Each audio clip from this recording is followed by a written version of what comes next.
There's a kind of magic to making memories, to finding time for the little things and the big things, the new things, and the things you'll do over and over again. It's the magic of a job well done and a well-deserved day of rest, of living life to the fullest with the people you'd never want to live without. Fareway, closed on Sunday, open for life.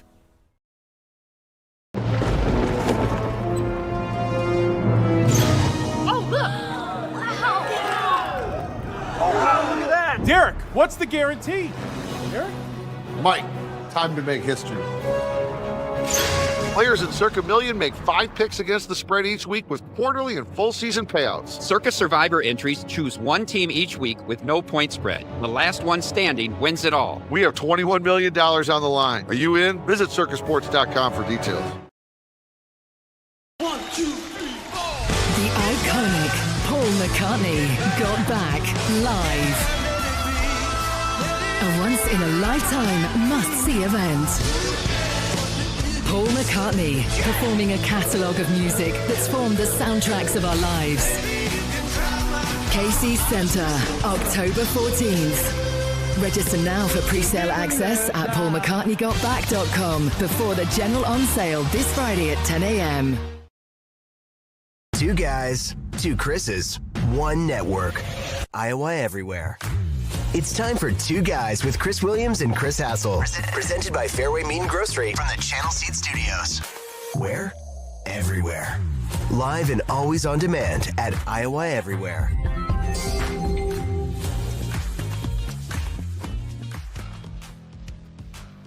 Welcome to the show. It is Monday, the 14th of July. It's Chris and Chris on Iowa Everywhere. Hassel's on his way to Europe later in the week. I'm going to Vegas a week from today. I'll be waking up at Circa with Van Winks and I.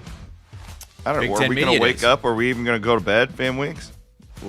We're packing a lot in like 3 days. So yeah. We probably shouldn't sleep. Jeez. Get on the We're tee. going to do like 3 shows out there. Big Ten Media Days. Okay, so that's coming up next week. SEC Media Days is already underway. I'm already getting push notifications. Spicy? Anything spicy? Yep. Greg Sankey is at the microphone right now. God. The first thing he said, the quote from Brett McMurphy, "For all of you that like to speculate about a super conference, welcome to one." That cocky son of a bitch. I love it. That's the first thing he said. One of the next things he said was, he's so humble. Greg Sankey and the SEC is supportive of expanding men's and women's NCAA basketball tournaments. Of course they are. He also said he wants to expand beyond 12 in the college football playoff. Mm-hmm. So, as Danny Cannell tweeted earlier today, get ready for 4 days of SEC propaganda. Well, when you're in their position, this is why this is the one thing I don't like about them. I don't need you to tell me how. I know you play really good football, right? We don't need just the constant boasting and, nose up in the air. It's what makes us hate you. Right. Anyways, welcome to the show. You'd never see that at a channel seed, because, the channels, the seedsmen there, they're basically the SEC of the seed world. They don't walk around puffed up. They don't boast. No, they don't boast about it. Our friends at Fareway should be boasting about that meat counter, though. Woo-wee! I have ribeyes that I'm putting on the grill tonight. Oh, very excited. We did a filet and a New York strip this weekend. Nice. Steak on a Monday. What the hell's going on over there? What happened? I was gonna make it on Friday, and that we keep getting hammered with this severe weather here, and it just rained, and I couldn't do it on Friday. So, and then we were all gone all weekend. So I said, all right, we're gonna do it on Monday night. Steak on a Monday. I had a grill fiasco yesterday. I'm not asked to do much But I love hamburgers. My wife doesn't because she doesn't like making the hamburgers. So I said, you know what, honey, for you, I'll grill them myself. And go out to light the grill. Fire up the grill. Propane must be gone. How have we not gotten to a point where the propane has like a meter on it? Yeah, that's a great point, Chris. Come on. We I had just that have to happen a few guess. weeks ago. We just have to go out there one day. You've got everything all prepared, and oh, well, it's gone. How do you know? Well, because it won't light. We meter everything. Can we get to the next level of grilling? Got a lot going on in the comments section on YouTube. Adam says skinless brats are on sale at Fareway right now. Buy 2, get 1 free this week. It's always buy 2, get 1 free for me. Every Why? time I You go have some there. kind of special. No, every time I go in got there. his Like, little here Fareway. comes Van Woke. Better give him his special that he demanded. Otherwise, he's going to protest in the parking lot. Burning Fareway flags. We want skinless bra. We got Chris watching in the Ozarks on vacation. Hello. We've got a lot of vacationers today. Everybody's on vacation. Luke says he's down in Marco Island, Nice. ignoring his wife and kids. Good for watching you, us. Luke. Glad we could be at service to you. Anyways, thanks to everybody for tuning in. This is a rare show where we really didn't. It is one of the things I love working with you, Chris, is you always have good ideas of content, even when there's not content. You can find. And Chris last night was like, "I don't know what to talk about tomorrow." You're like, "I got nothing," which is don't good. have much. We need to breathe a little bit, let the show. Well, let the show breathe. Sometimes you bit. got to let things come to you. And I woke up this morning to a tweet from a listener, Brett, who has found an Iowa Hawkeye Amish glider on sale for the low price of $1,399 from, what is it, Amish Furniture Direct? What's the website, Van Woke?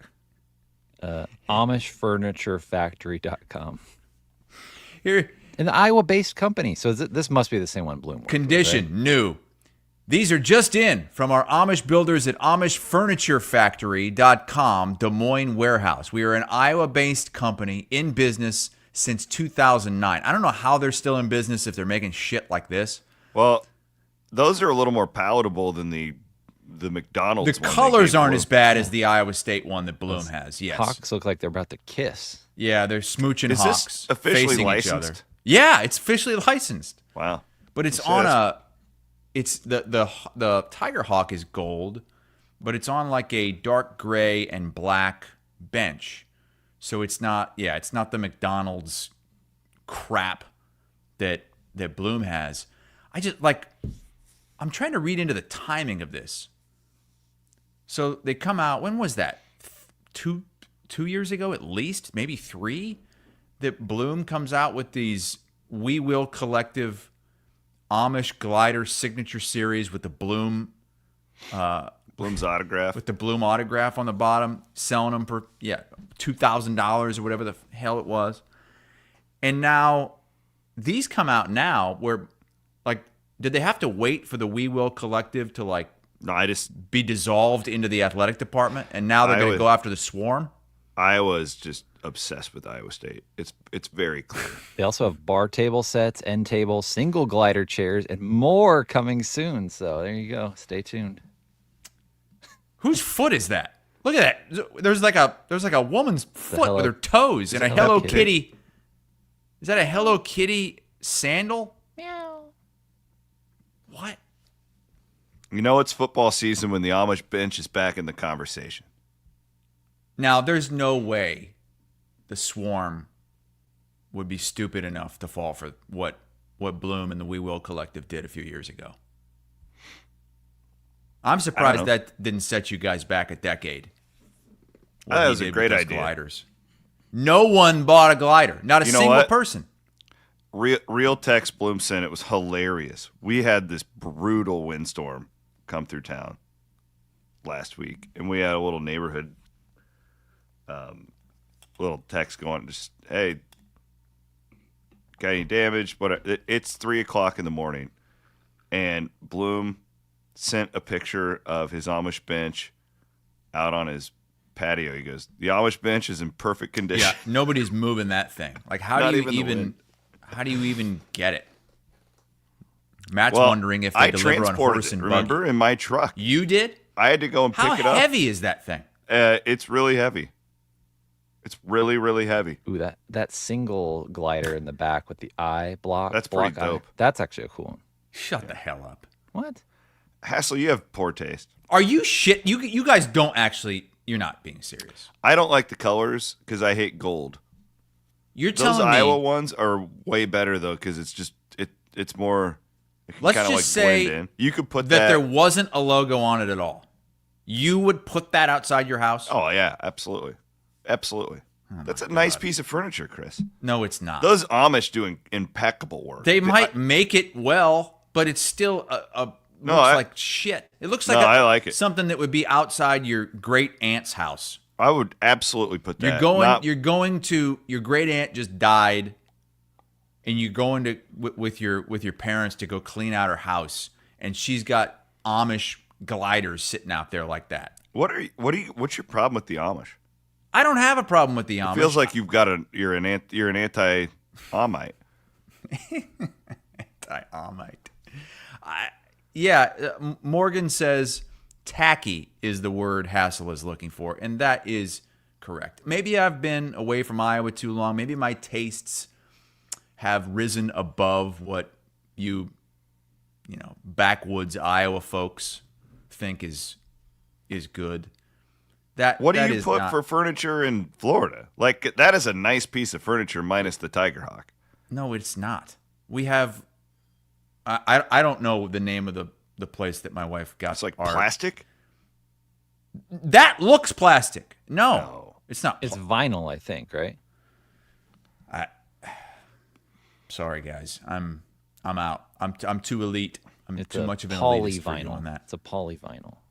This is a fun story. So I did scrounge up a little bit of college football for us today.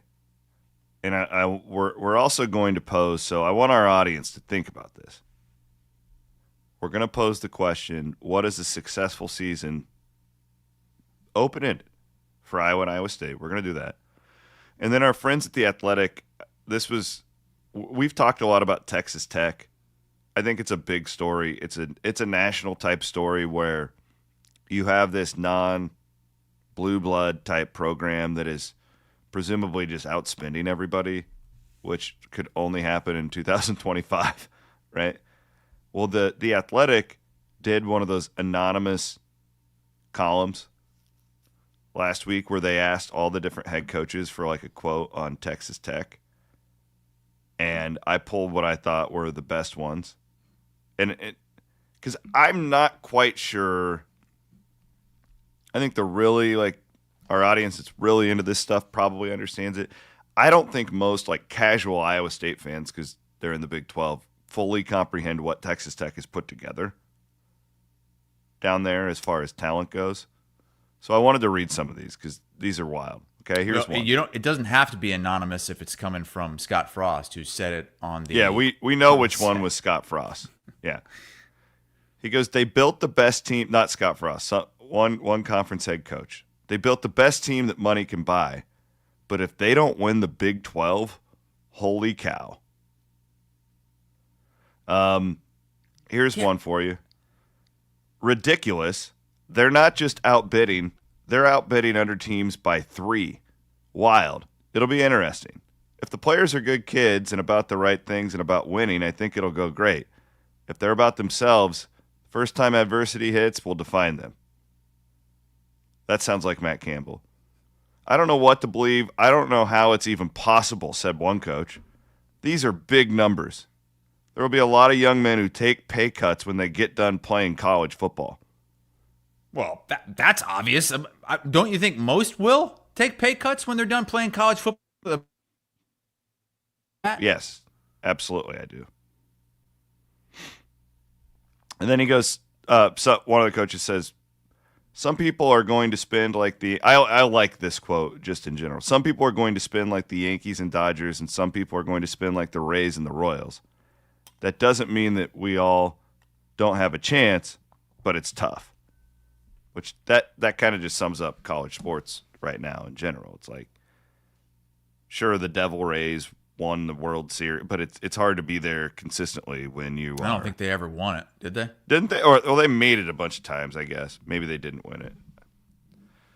I think they got there. They didn't I win thought it. that was a really interesting column. And then they did quote Joey McGuire. He goes, I do think people feel a little threatened, but the last box to check at Texas Tech has never won the Big 12, never played in the Big 12 championship game.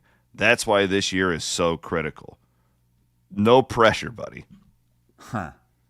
I like what they're doing. Like, you're Texas Tech. You've got this chance. You've got this oil money. You've got 1 year where you can spend whatever the hell you want. But what you can't do is just outbid yourself. And that's what it sounded like. The first anonymous coach was suggesting that they were spending double and triple what anyone else would have on somebody. That's foolish. You can't spend money just to spend money. That doesn't do anything for you. You have to spend, even when you're spending a lot, you have to spend smart. Mm-hmm.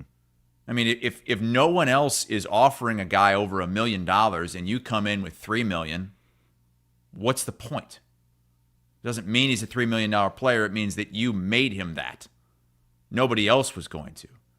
Now, I don't know if that's true or not, but I'm sure part of this, because they seem proud of it, really proud of it. Mm-hmm. Part of this is they wanted to put an astronomical number out there and make a statement. And now the expectations have to meet it. And I think that one of those coaches was right.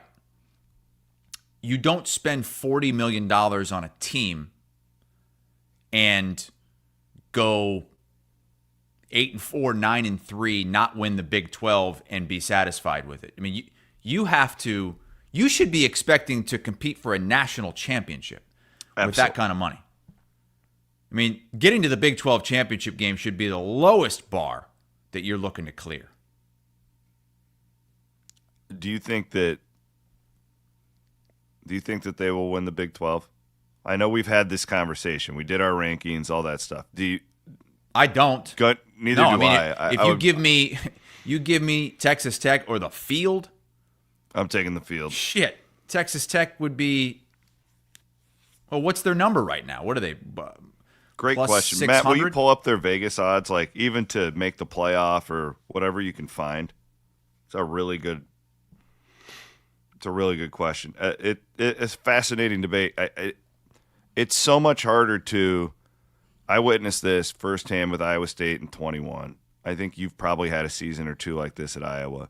When you have these schools that aren't always, it's not Ohio State. It's not where, like, there's certain schools that just expect to be in the national conversation all the time. And if we go 8-4 this year, we'll be back next year. Well, like 21 Iowa State, we all went into that season like, holy crap, we've waited our whole lives for this. Right? And then when anything bad happens, you just lose your goddamn mind. Mm-hmm. And Tech is going to be like that. At the first, like, they are going to feel the first thing, the fans are going to go crazy. And they are a crazy fan base. Maddie's got it right here. Texas Tech to make the college football playoff, plus 490 is a yes, minus 750 is a no. Yeah, so if you're going to give me the field in the Big 12, give me the field. Holy but again, shit. like, the problem, it's it's still like wide open. They could lose one game and not make the championship game because of all these, Yeah, right. Like, you can't. Tiebreakers. If you lose 2 games in conference, you're probably going to be dealing with a tiebreaker like last year with 4 teams tied at 7-2, and only 2 of them are going to be able to play for the championship. You bring up a season. The season that I thought of when you said that was Iowa in 2010, coming off the Orange Bowl win. Everybody's coming back, preseason top 10, and I just remember how crushing every loss was that next season. The loss on the road at Arizona in September. The game started at like 11 at night. The loss to Wisconsin, which was, Doctorman talks about this a lot. This is one of the best games ever played at Kinnick Stadium. Wisconsin won 31-30, matchup of top 10 teams. But you just can't get off the deck. And then you lose last second at Northwestern. You lose by 3 to Ohio State. You get stunned by Minnesota. And all of a sudden you go from a top 10 preseason team to boom, you finish 7-5. And it's just a huge disappointment. I also think that's a problem with like our current setup in this, and hopefully in 10 years this is all fixed. But if you're one of these Texas Tech players, you are by all means a hired gun, right? Like you're not there to get your education. Like you're there, you're being paid, and you're reading this stuff. Like if we lose one game, it's a disappointment. If we don't win the conference and play for like we're a disappointment. When you're an employee, so like when the Vikings lose 6 games or whatever, like you're still under contract to go out and play and act as a professional and all this stuff. There's a lot of these 21-year-olds. I mean, this happened at Florida State last year. I've talked to college basketball coaches when this happens, when it gets to the point where we can't do whatever we set out to do. It's really easy to just quit trying. In some places, stop playing, right? Mm-hmm. And that's why it's like I really do. Like I talked with Bloom about this on our show last night. As a Big 12 fan, I am rooting for Texas Tech this year. I think it's really easy to look at the billionaire in the room and go, "Oh, we as a Big 12 need them to carry the banner." This is the Big 12, in my opinion, one big shot to win big before all these changes start to set in.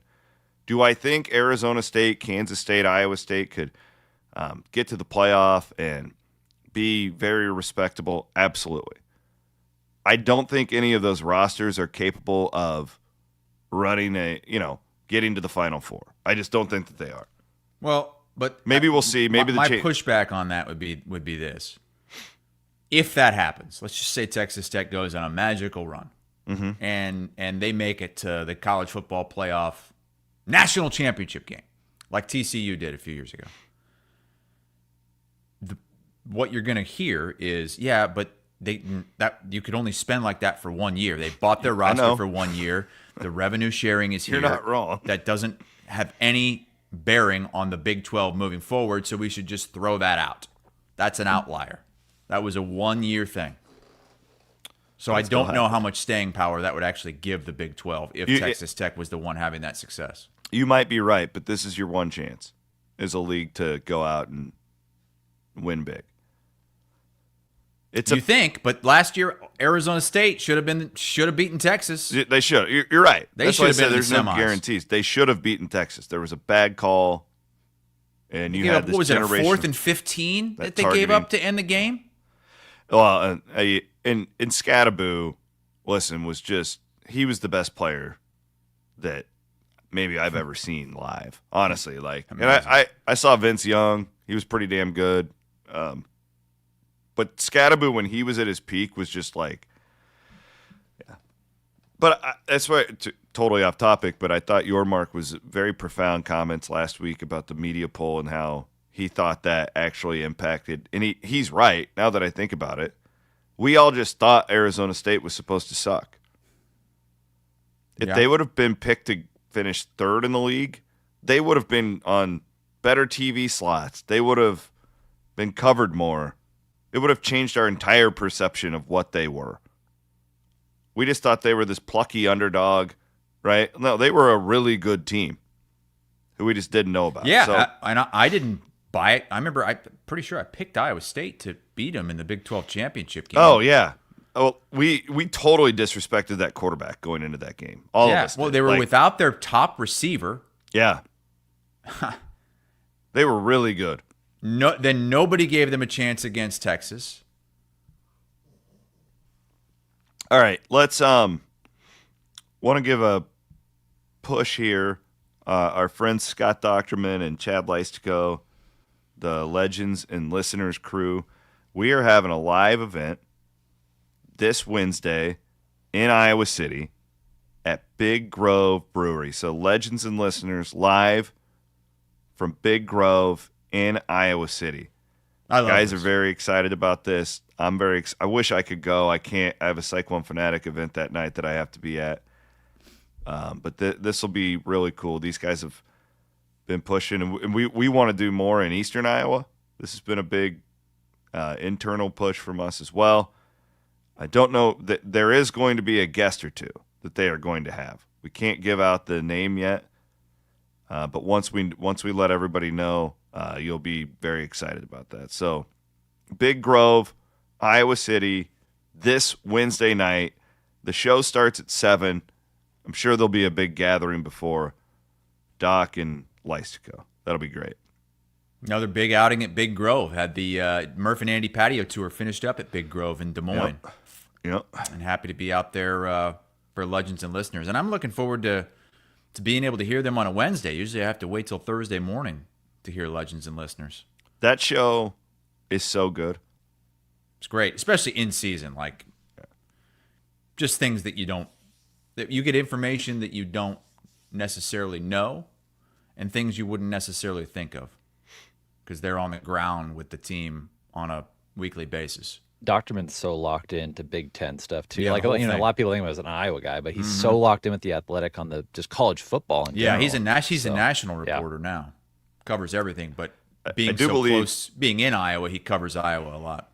And next week, when you're in Italy, Scott's gonna we're gonna do something together out in Las Vegas next week during Big Ten Media. I don't know exactly yet. Van Winkle and I have to plan our programming from out there, but yeah, looking forward to getting out there and diving into the Big Ten. I feel like I got a really good read on the Big 12 right now. Next week will help me do that with the Big Ten.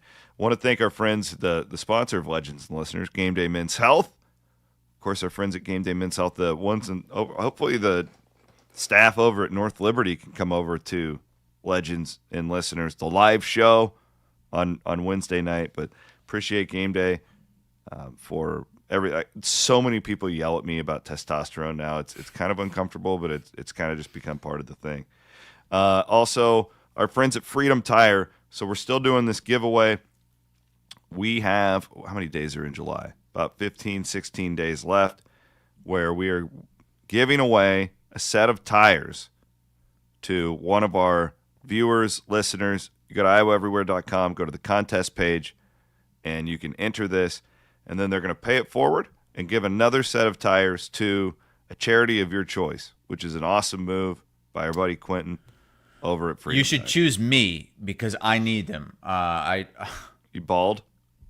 No, I'm. It's worse than bald. The car is pretty new. It's like we've been leasing it for 6 months. Okay, and just constant tire issues, constant alerts on the internal system. Tire pressure low.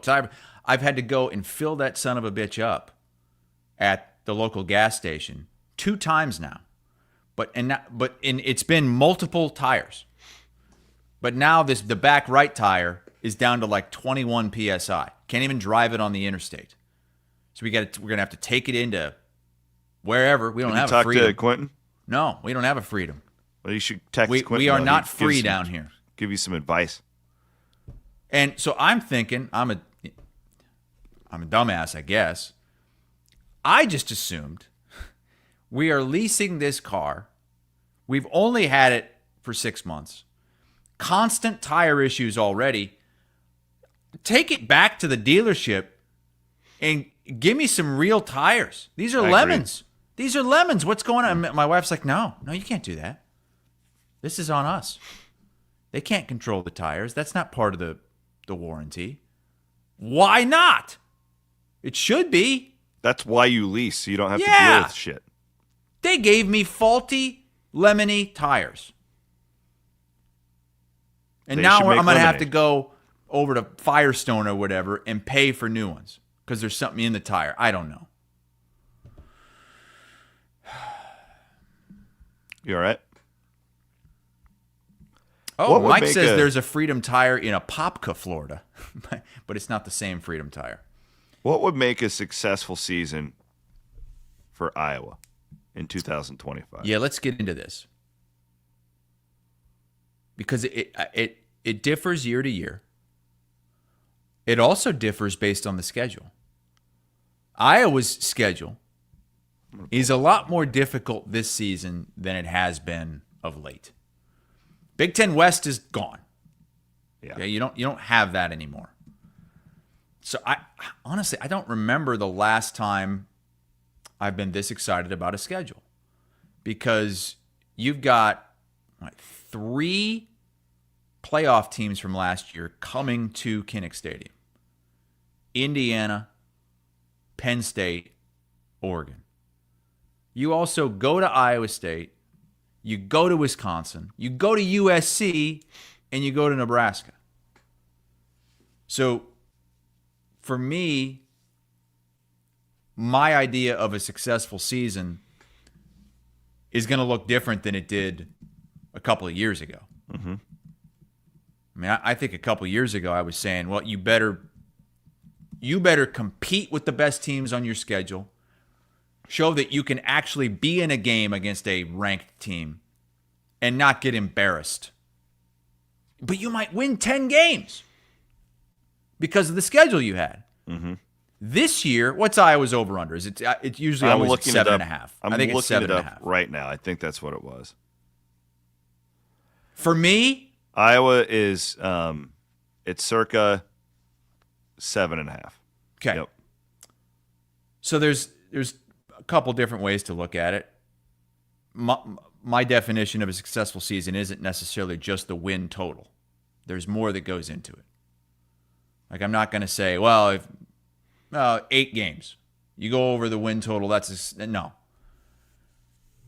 Iowa needs to beat either Penn State or Oregon at home. Win one of those games at home. You can't. And I think you need to beat Indiana too. That the Penn State and Oregon games take place over they're only 14 days apart. I'm sorry. Penn State's what October a stretch 18th. That is. Oregon Indiana, is November 8th. Wisconsin, Penn State, Minnesota, Oregon, USC. You get a bye after Minnesota, it looks like. So you've got this quarterback, and that this is where everything goes out the window if this guy isn't what he is, what he's paid to be, which is the best quarterback Iowa's had since at least Nate Stanley, maybe C.J. Beathard. A successful season has to at least get one of those top 10, top 5 teams at home. This is what Iowa used to do this on if not a yearly basis, every other year. A top-ranked team would come into Kinnick, and no matter the year Iowa was having, they'd beat them. This just hasn't happened in a long time. Iowa hasn't been able to compete against these ranked teams because they haven't been able to throw the ball. This year, that's got to change. So you could talk me into 8-4 being successful if you beat one of those 2 teams at home. If you beat Penn State or Oregon. And then, for the most part, take care of business elsewhere. You buy that? Yeah. I don't know. That's more exciting to me, an 8-4 season with a win over Oregon or Penn State. I respect that. Yeah. Than what they were doing at 10-2 a few years ago, going to the Big Ten championship game and just getting pillaged. Yeah. No, I buy that. I wonder what the general fan base thinks. Well, Logan says need 8 wins and have an offense with a passing attack that can keep you in games with big dog teams. There you go. That's where I think most Iowa fans are at right now. I think, as an outsider, I think this expanded playoff has made expectations really fuzzy for a lot of people.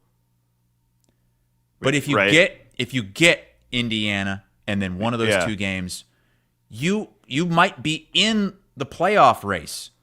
Yeah, I get it. And 9-3, 9-3 might get you in. It could. And that's the thing that I think is so hard as a fan, because the whole sport now is just built around the playoff. Everything is about the playoff. Where it used to be, if you were an Iowa fan, like in the 90s, it's like, man, the Holiday Bowl, yeah. Get to go, it's like a big deal. Then it was like, oh, it's New Year's Day, Citrus Bowl. You could maybe not do everything in the regular season, but still have this like great reward. Well, now anything other than the playoff feels like a disappointment. And what I'm saying, and this will be the case with Iowa State too. I don't know. It wouldn't be like that for me. I'm telling you, if Iowa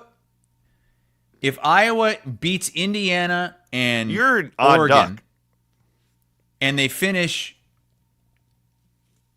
8-4, and they're in every game, that's I wouldn't be disappointed with that. Ben says if they go 9-3 and don't make the playoff, I think that's probably successful if you beat one of these good teams, because they're playing good teams this year. Yeah, I would agree with you. 9-3 would be massively successful. I don't know that there's any way that you could get to 9 wins without beating, one of these really good. Let's just say you lose both those huge home games to Penn State and Oregon.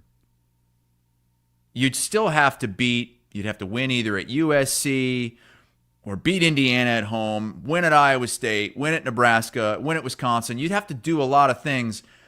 But I feel like more so than a win total number or getting in the playoff or being in playoff contention, you have got to show that you can still do what you are known to do. Good point. And beat these big-time programs at Kinnick Stadium.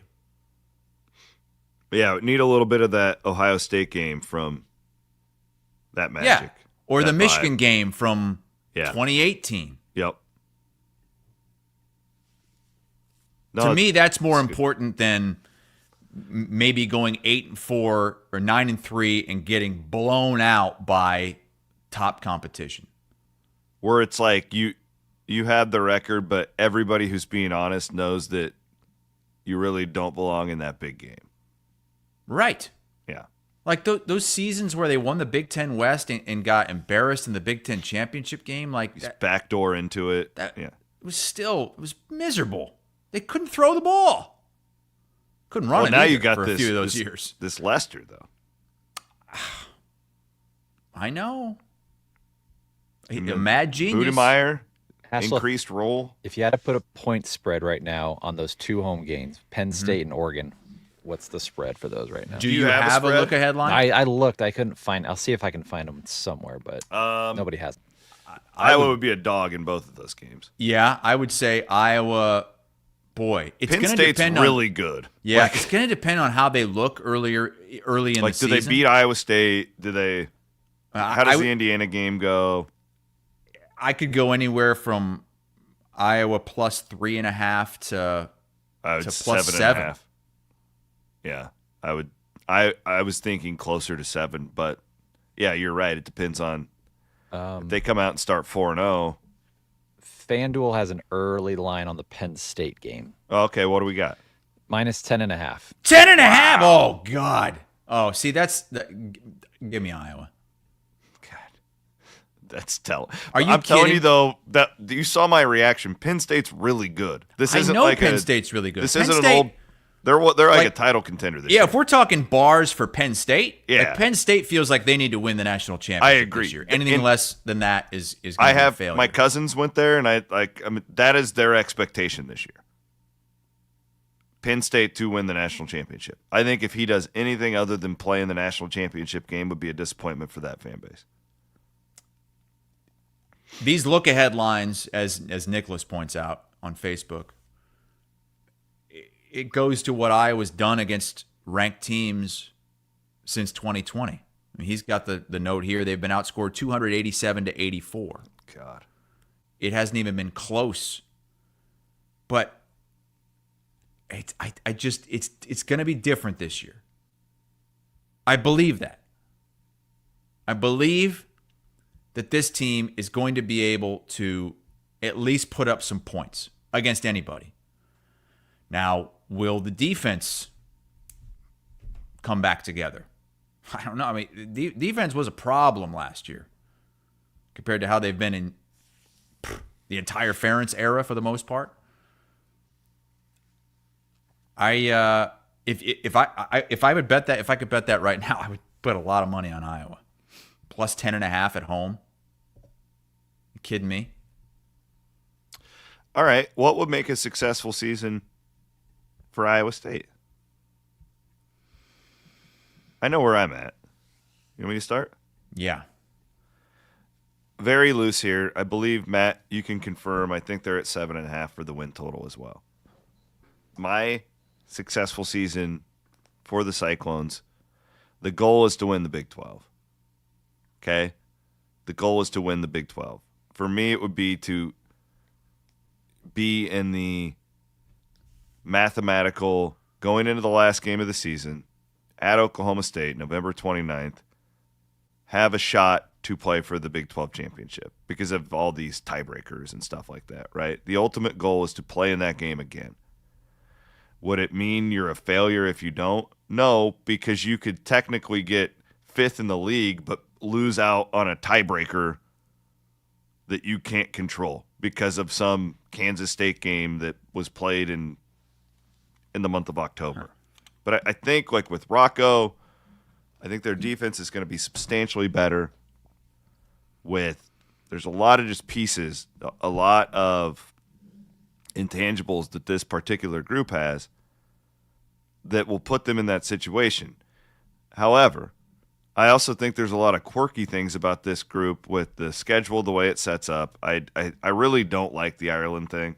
Like, sure, it'll be fun. I wish they weren't going to Ireland. I don't like having that game right there. I don't like having to come back and play a really good FCS program and then Iowa the 2 weeks following an overseas trip. I hate that. And then you have to go to Arkansas State. The first 4 weeks are going to be hell for this program. So I hate that. But like to me, the what would make it a successful season, it's not necessarily a number of wins, but it's what do you have to do, Chris? Because you could lose to Iowa and still be in position. Yeah, that has no bearing on your playoff chances. Be in a position the last week of the season, you go to Stillwater to be able to win the Big 12. And that would make it a – so if that means 9-3, great. You could technically probably do that at 8-4, although I doubt it. That depends on who you lost to. And well, you're so scared of South Dakota, you might lose that game too. And then you're on the road at a Sun Belt team, like, Arkansas State, you could lose that. Iowa State's not good enough to just trot out there and – just being realistic here. Like I don't think they'll lose it, but it's still look at these teams that have gone to Ireland and what they've done in the weeks after. Like, it's really difficult for a college football program to do. And Kansas State will be in the same situation. What did Notre Dame end up doing that year that didn't they go to Ireland and just beat the piss out of Navy or somebody? Yeah. That was the year we were out at Circa. So what year was that? 2023? Would that have been 2023 we were there? Yeah, 2 years? So. Okay, they beat Navy 42-3. They got off to a 4-0 start. Okay. But then they lost to Ohio State in late September. Maybe that's not a great example. That's my I think put yourself in a position to play for another Big 12 championship. And if you can do that, then you're probably going to be at 9-3. You're going to hit your win total over. You might be at 10-2 if you beat Iowa or not. You know, that one's kind of a toss-up. Do you agree with me? I do. I think it's a successful season can be short of a Big 12 championship game. I do think that you have to at least be in the running to go to the Big 12 championship game in the middle of November. You'll have a bye week November the 15th. And then after that, you're home against Kansas and on the road against Oklahoma State to finish up. You've got to be able, for that Saturday, November 22nd against Kansas, you have got to be right there in the running with a chance to get to the Big 12 championship game. If you are out of contention by then, there's no way you can make a successful season out of it. Really a pretty tough home slate this year. I mean, It's a good schedule. Yeah, I mean, that's what there was that ranking a few weeks ago about the best, watchability games at home this year, and Iowa State was number one. I would agree with them. You got BYU and Arizona State back-to-back weeks. I mean, Kansas is going to be better than – they're not getting enough credit, I don't think. I mean, It's they always got a been a tough 6-year game. quarterback. And then, I think TCU's a lot better. Now that I've been down there talking to people, I think they're a lot better than we gave them credit for when we ranked these games, however many months ago Is that this was. Rocco's last year? He's technically a junior. Do you think right now, sitting here right now, do you think this will be his last year and he'll go into the draft? No, because I think that he'll have more guaranteed money in college for a 5th year. This to me feels like the Rocco Becht defining season. Huh. This feels like it's going to define how we look back on him as an Iowa State quarterback. Will he be an all-time great? He can't have a year like he did last year. Yeah, it's interesting. It's really interesting because this is where I think he needs to step up and he become has to elevate. a superstar. With the new receivers, he has to elevate. There's no doubt. I'm interested to see how much he runs because he can. And it makes them better when he does. But he can't get injured. They don't. Yeah, exactly. You don't have J.J. Cole anymore sitting behind him to come in and pick up the slack. Appalachian State, I think, is where. Is that where he'll probably win Sun Belt Player of the Year. All right, so basically we're looking at pretty good football in the state of Iowa. If we're hey, let's go. We've got to know what Van Woek thinks because last year he said, what did he say? 9-3 wouldn't be a success? Last year, Van Woek just got everybody. I said get to the college football playoff. That would be a successful season. Then we were one game away, baby. We were one game away. They really so were. Last year wasn't a success for you. Uh, Wait a second. Are you serious? Last year wasn't a success for you, Van Woek? I mean, when you won the Pop-Tarts Bowl, that kind of capped it off for me. Remember, I actually said that earlier in the year. If they can't get to the college football playoff, a Pop-Tarts Bowl would do it for me. I said This says more about how good of a coach I think Matt gives Campbell a shit is. about the I'm tired of you guys acting like the Pop-Tarts Bowl is some special. Cam Ward played half of that game. Don't slander the Pop-Tarts Bowl. Come on. This says more about how good of a coach I think Campbell is than anything. As long as he's the head coach, and Iowa State is, maxing out that number, whatever that's going to be in the future. As long as Iowa State is competitively there financially, my goal for Iowa State on a yearly basis will be the same thing: to compete to win the Big 12. I don't think that is too in this league with that coach. With everything he's built over the last 10 years, I think they're the type of program that should be in that conversation. They're a lot like Kansas State would be the same. I would say the same thing if I'm a Kansas State fan. Arizona State probably thinking the same thing right now with Dillingham. But Campbell's stability, and he doesn't turn coaches over. They retain players.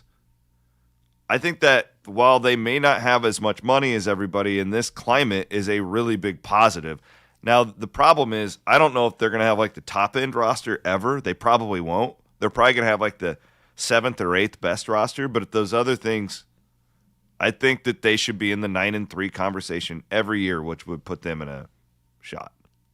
Are you gun shy on saying a successful season has to end in a Big 12 championship because of what happened in 2021? No, it's because of the tiebreaker stuff. Well, you could have you're being extremely realistic here.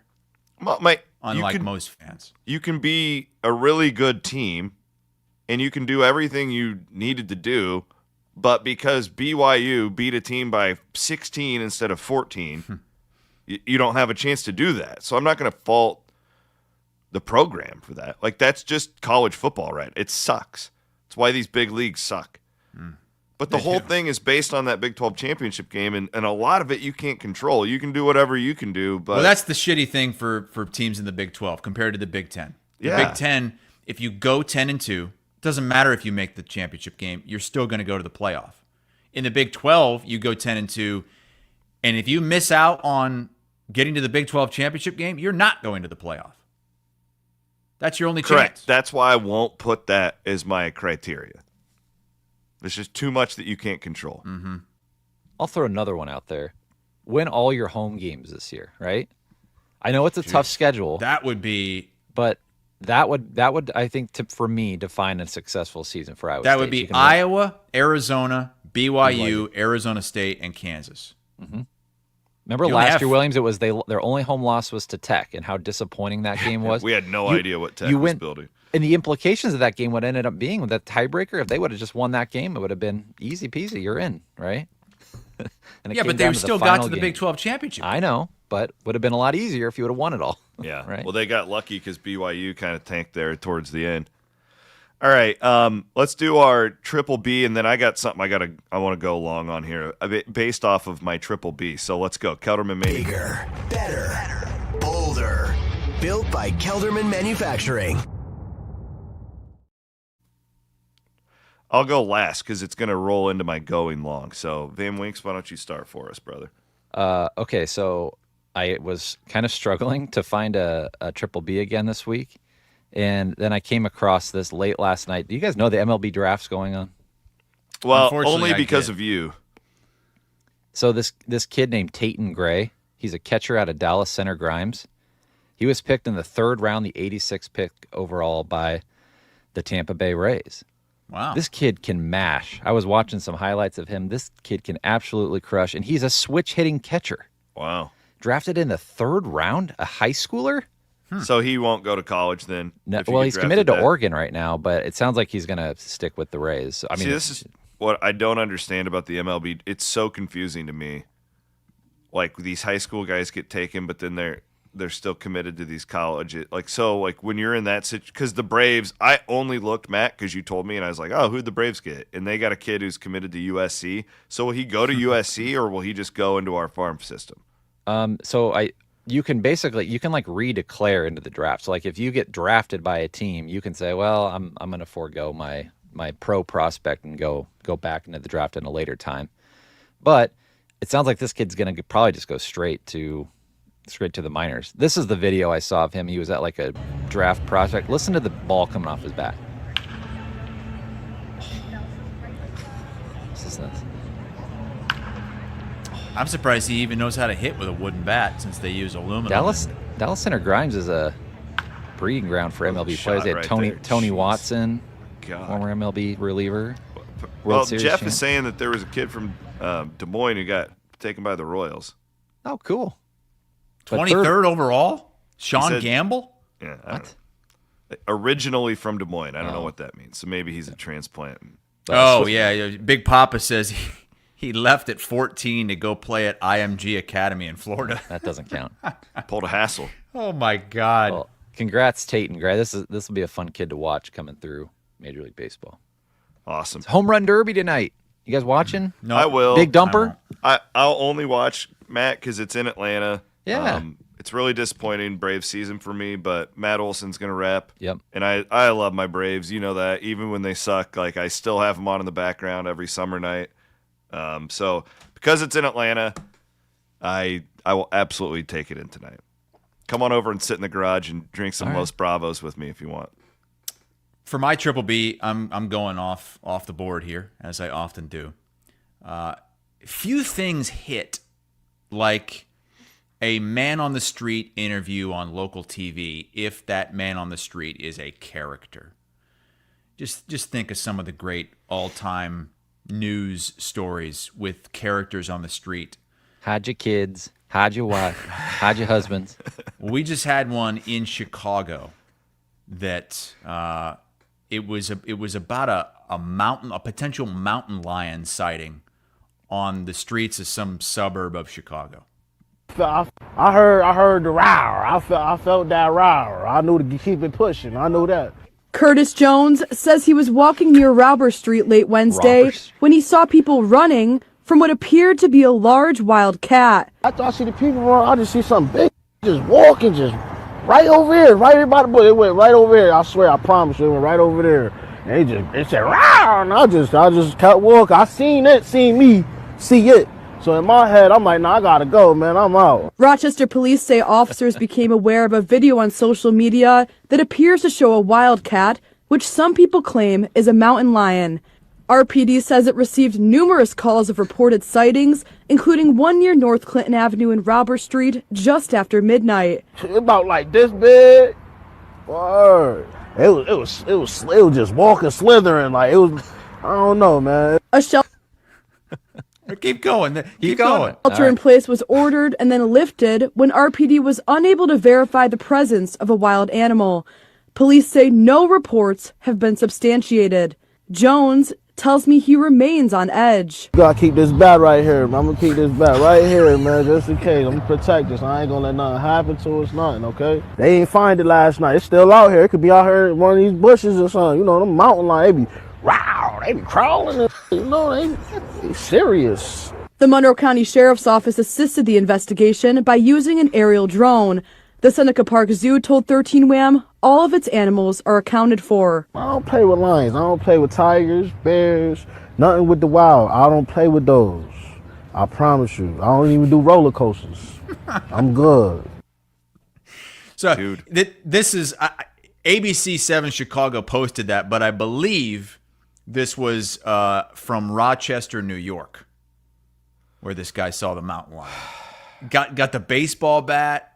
So, I promise you. I'm not playing. I love Mackenzie. She's one of my favorite people. A host of Overthinking with Sipker. God bless her for putting up with Scott. They're on Tuesdays now, by the way. She just posted in the comments exactly what I had sent to Van Winkle. I said, can you find the leprechaun in Mobile, Alabama? Check this one out. Have you seen this? Well, just in time for St. Patrick's Day, crowds are coming by the dozens to get an up-close view at what some say is a piece of Irish folklore. Some people in the Crichton area of Mobile say a leprechaun is taking up residence in their neighborhood. A leprechaun. NBC 15's Brian Johnson has more. Curiosity leads to large crowds in Mobile's Crichton community, many of you bringing binoculars, camcorders, even camera phones to take pictures. To me, it look like a leprechaun to me. All I gotta do is look up in the tree. Who else seen the leprechaun say yeah? Eyewitnesses say the leprechaun only comes out at night. If you shine a light in its direction, it suddenly disappears. This amateur sketch resembles what many of you say the leprechaun looks like. Others find it hard to believe and have come up with their own theories and explanations for the image. My theory is it's casting a shadow from the other limb. Could be a crackhead that got hold to the wrong stuff. And it told him to get up in a tree and play a leprechaun. That's good. God. That street was filled with like 50 people. They were looking for the leprechaun. God damn, that's good. Man, local news bloopers and stories like this. Oh, it's so fun. A few things funnier.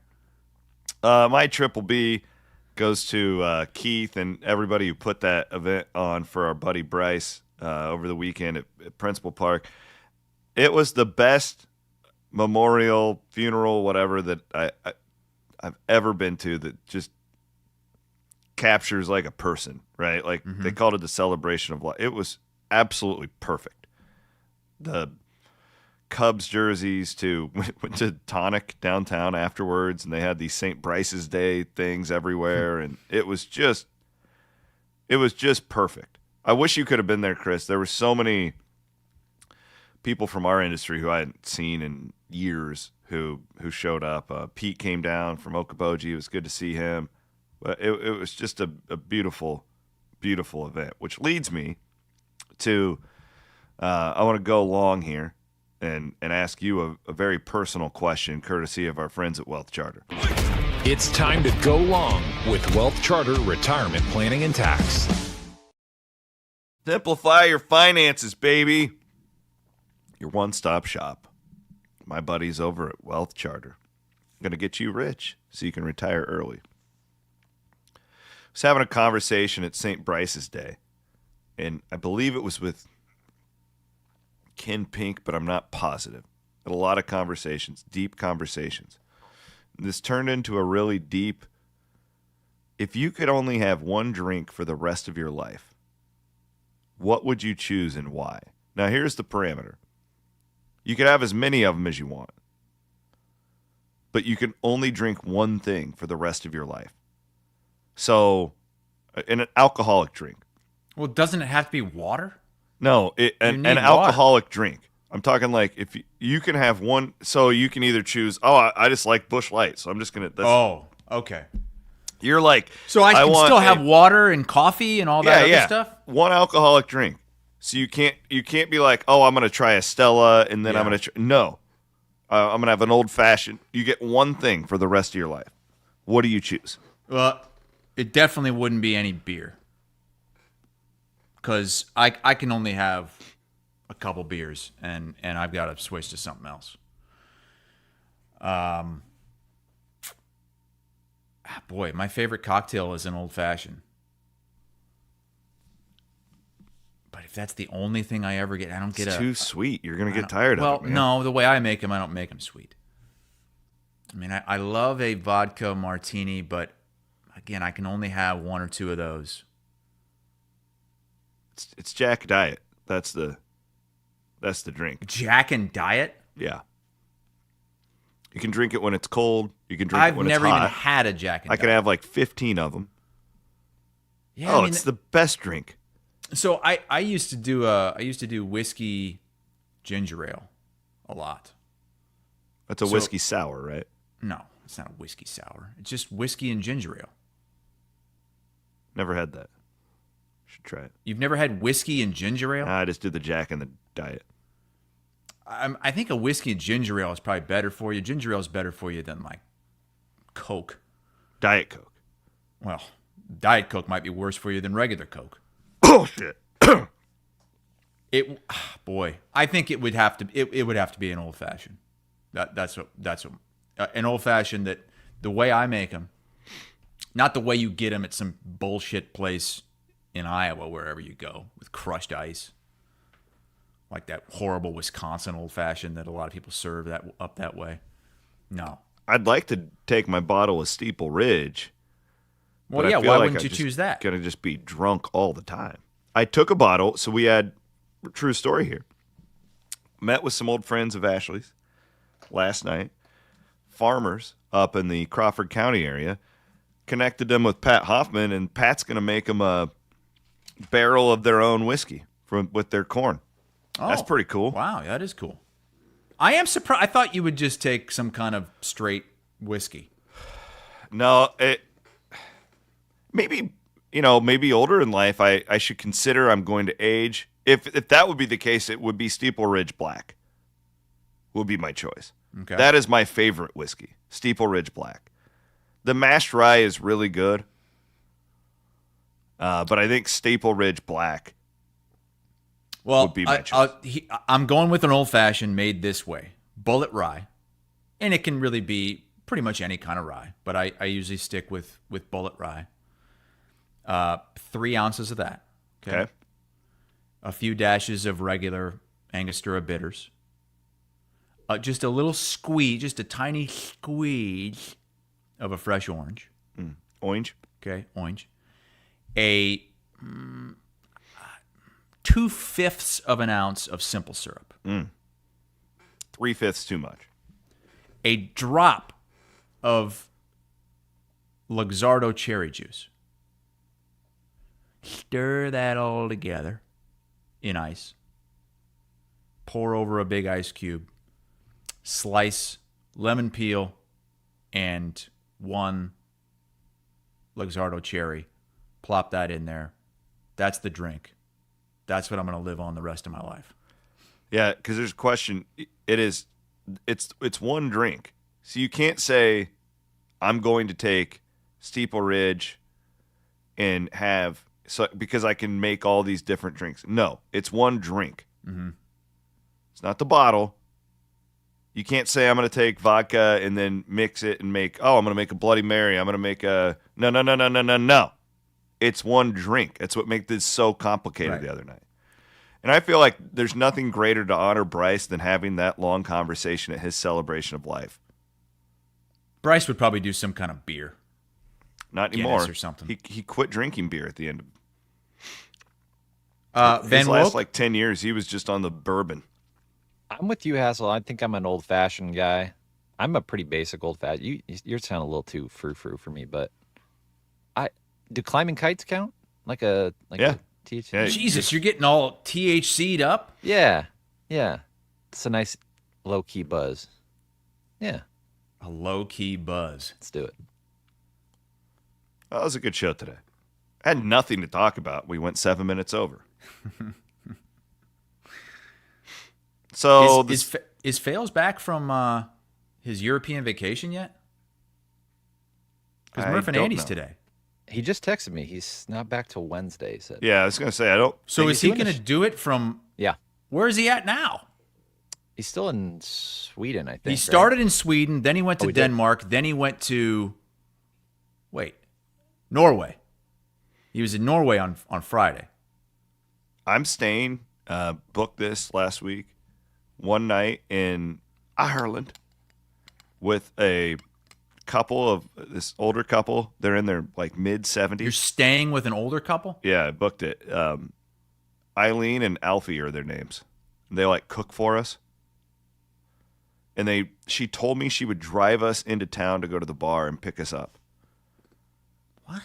A 70-year-old woman. Yeah. Wait, she's letting your entire family stay with them? And Carper's family and my parents, yeah. Uh-huh. What is wrong with these people? They must want to kill you. I don't know. Eat you. Can't you see my dad just sitting there with Alfie and just talking all night? Yeah, until Alfie kills him. What kind of 70-year-old couple is going to allow... How many... You're talking about 10 people coming into this house. Actually, 11. We have 5 children and 6 adults. Yeah, they're going to murder you. I'll FaceTime you from Alfie's. How much are you paying for this?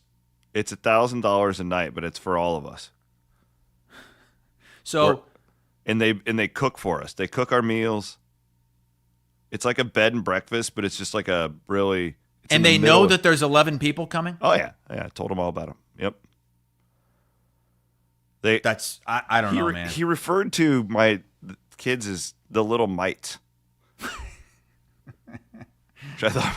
And we'll cook for your little mites too. Like termites or mates? Mites. M-I-T-E-S is what he said. This is in Ireland? What town? This is super rural. It's not a Mallow. Oh yeah, in the middle of nowhere. Yeah. This is like Texas Chainsaw Massacre. Alfie's not going to kill me. I'm on the tee. Are you going to Northern Ireland too, or just Ireland? Yeah, I'm going to Northern Ireland too. Yeah. What's that border crossing like? I don't know. I heard that it's violent. Yeah, we're doing it all. It's violent. Well, be sure to go to that before you go to Alfie's because we're staying at the Titanic Museum Hotel in Belfast the first night we're there. Titanic Museum Hotel. It's like the dining room, and it's all like you're staying in the Titanic. The Titanic was literally made right outside of where we're staying. Okay. And then we're going up to the causeway after that. What's the causeway? Just this. Pull up a Giants Causeway real quick so Hassel can see it. It's super famous part in Northern Ireland. It's like the closest you can get to Scotland when you're on the island. Even though I am 50% Irish, Ireland and Northern Ireland really confuse me. Yeah, I understand why. And I don't know which side is which.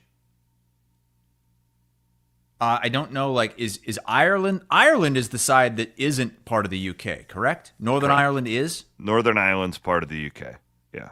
So but then there was the Brexit, and I wouldn't know what kind of money to use. Euros. It's euros in both places? I think so, yes. I thought that they were part of that Brexit, though. They were going to have their own money. Pounds. Don't you have to pay in pounds? That's the causeway. Look at them rocks. What is that? Rocks. Looks like a horn frog shell. Well, be careful out there. If the elderly couple doesn't kill you, it looks like the terrain might. We're staying in a castle one night.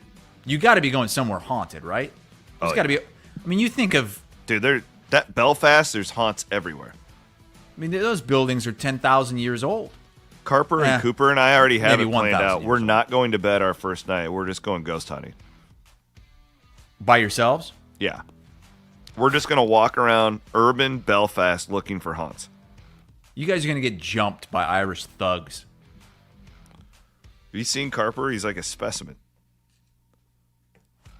Yeah, I mean, I guess you do have, and you got the tea rolling through you. I got now. the tea. I don't know how many of those Irish guys are on the tea. I guarantee I have a higher testosterone level than those guys walking around Belfast right now. I really do believe that I would have the highest testosterone level in the whole city if I were there right now. Thanks to my friends at Game Day. You should take a testosterone testing meter with you. Can you get a portable testosterone testing meter? My wife had this idea. You tell me last piece of the show. She thinks that I should do like a running video blog of our trip for content for all of you guys. Well, I just watched the Gabby Petito documentary last night, 3-part series on Netflix, and the running documentary did not work out well for them. I don't know what that means, but I'm gonna have to look it up. They were like video blogging their way across the United States in a van, and the guy ended up killing her, and then he killed himself. What is it? You don't know about this? No, I don't know anything about it. Jesus. Never heard of it. Have a great Monday, everybody.